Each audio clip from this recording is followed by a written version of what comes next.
Sa loob ng 25 taon, napatunayan ng Kapuso News anchor na si Ivan Mayrina ang kanyang paninindigan at pagmamahal sa paghatid ng balita at serbisyong totoo.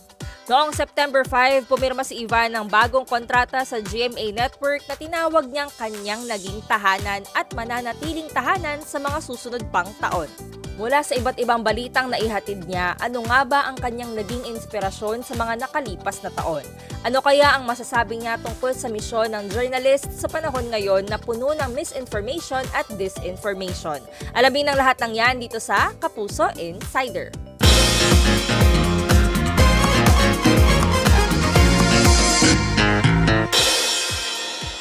Of course, you always have to stay aligned with the mission. Ano ba ang ginagawa natin dito?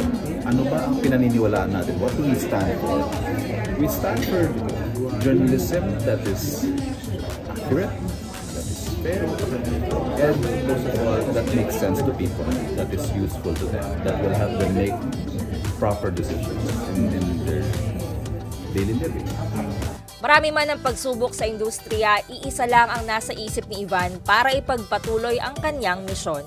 Ang laging alalahanin kung bakit niya ginagawa ang pinakamamahal niyang trabaho. Yung iniisip ko na lagi, bakit mo ba ginagawa? Pag malinaw sa iyo kung bakit mo ginagawa ang isang bagay, you will stay inspired and you will stay motivated. Lalo na ngayon sa panahon na puno ng misinformation, mas kailangan ang maraming credible sources at news anchors tulad ni Ivan. Ano nga ba ang ginagawa niya para labanan ang fake news?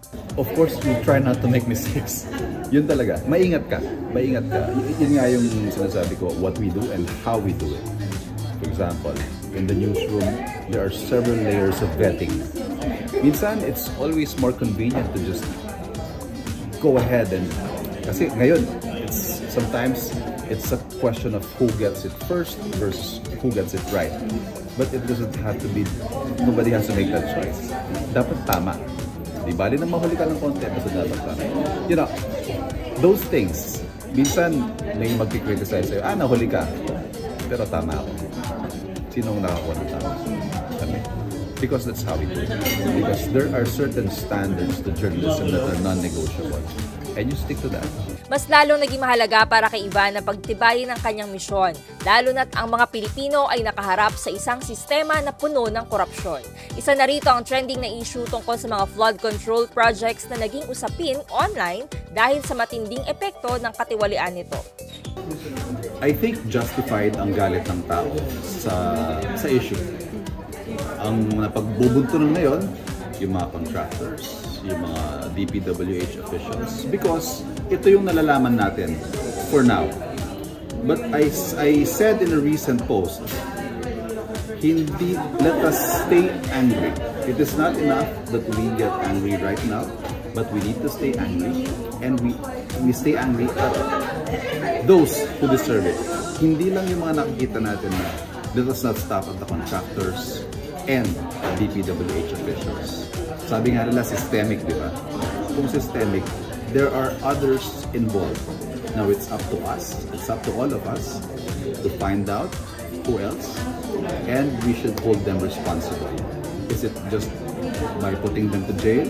Perhaps, but also, more importantly, by electing the proper people. Dahil may mga politicians na involved dyan. Sure as day, it's one big party for them. Ngayon alam natin, contractor and public works officials pala.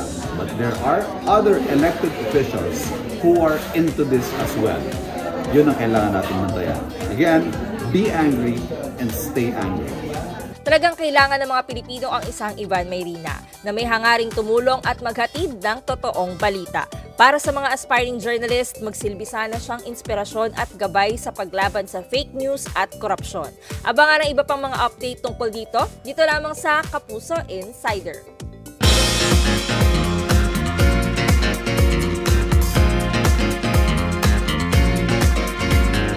For more exclusive content about your favorite Kapuso stars and shows, visit gmanetwork.com.